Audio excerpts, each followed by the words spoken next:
na usione chuki ama usikasirike wakati kiongozi mmoja anasema ukweli kuhusu serikali. Nani ajui kwamba serikali ilipeana mbolea ambayo ilikuwa ni mchanga? Nani haelewi? Hii ni maneno imefanyika. Nani haelewi kwanza kwamba serikali ya UDA ama Kenya Kwanza imegandamiza jamii ya Homo Gusii? Bila tunazungumza hivi sisi hatuna PS hata mmoja. Kwa hivyo kabla wewe usimame useme serikali imetuletea maendeleo, jibu hayo maswali wewe kwanza, ujibu hayo maswali kwanza kabla uanze kuingilia viongozi wengine. Kwa hivyo sisi tukiteta, mtu akisema watu wetu hawapatiwi nafasi za kikazi, ni ukweli.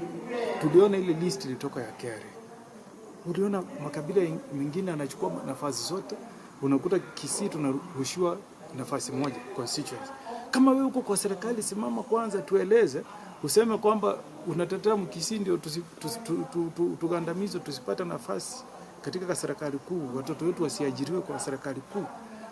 Ukija saa hizi shida tuko nao, vijana wengi wako hapa nje wanatafuta kazi. Wengi. So kabla ufungue mdomo kusema Wakisii muimbe serikali, hii matatizo ambao wananchi wako nayo, nani atayatatua? Basari vile nimepita leo nazungumza, wananchi wanasema unapewa basari ya shilingi 3,000 shillings. Na hiyo ni bado umepeleka fomu, umetumia pesa kwa barabara, alafu unapewa shilingi 3,000. Tukizungumza maneno haya, hatutaki kiongozi akasiriki. Tunataka atueleze kama yeye pia anafurahia kwa roho yake. Yeye anafurahia watu wetu wakigandamizwa, wakiteswa namna hiyo. Umeona hivi sasa wakulima, leo nimepita katika tea buying center. Wakulima wanasema wameanza kutishwa eti paka wa register teams ya KRA kwa sababu serikali inakuja kutafuta housing tax kwao. Kwani huyo mtu aishi Kenya? Wewe unakuja kupigia serikali makofi inyang'anye wakulima wetu pesa kidogo ile wanapata, eti unataka kwenda kuwajengea manyumba Nairobi. Kwa hivyo tukizungumza haya mambo, tunaomba viongozi wetu watusikize, na ikiwa wanataka kujibu, wajibu kwa upole, sio kwa njia ya vita.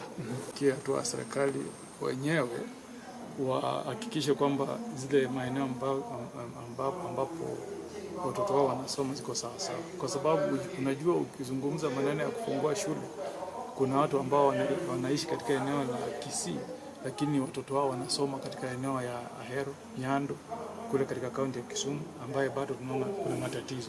Kwa hivyo bado tunawaomba wawasiliane na walimu wa shule, walimu kuu wa shule, wahakikishe kwamba hali katika mashule iko sawa sawa kabla ya kuachilia watoto wao waende shuleni. Kwa sababu sisi tumeona serikali ikifanya makosa. Juzi wiki mbili serikali ilikuja kutangaza saa 6 inaelekea saa 7 asubuhi kwamba watoto wasiende shule, na tayari watoto walikuwa wamefika kule shuleni. Kwa hivyo serikali pia tumeona inaweza kufanya makosa. Kwa hivyo mimi na wazazi wakuwe waangalifu, wakuwe wa makini kabla watume watoto shuleni. Hakikisha kwamba eneo mtoto anakwenda haina matatizo ya mafuriko.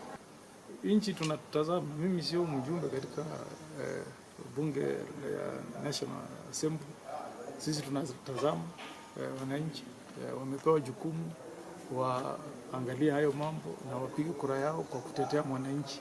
Kwa hivyo tunapima hii serikali ya UDA, wale wanaamini wabunge kutoka UDA, chama cha UDA ama Kenya Kwanza. Sisi Jumatatu tutajua nani ako upande wa wananchi na nani anataka mwananchi agandamizwe. Tutajua. Great. Asante. Dakika 17.